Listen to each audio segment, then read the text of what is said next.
मित्रांनो, तुम्हाला जर ट्रेडिंग व्ह्यूमध्ये 2 पेक्षा जास्त इंडिकेटर लावायचे असतील, तर तुम्हाला पेड सर्व्हिस घ्यावी लागते.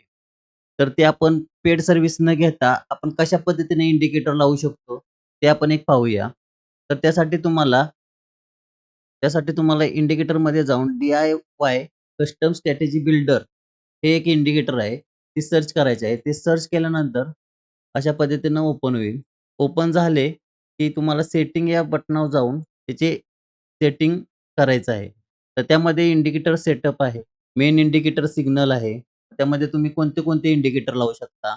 व्हॉल्यूम लावू शकता, आर-एस-आय लावू शकता, ई-एम-ए लावू शकता, सप्लाय डिमांड झोन आहे, फिबोनाची आहे, इको Vmap आहे, बॉलिंजर बँड आहे, एस-टी-सी आहे.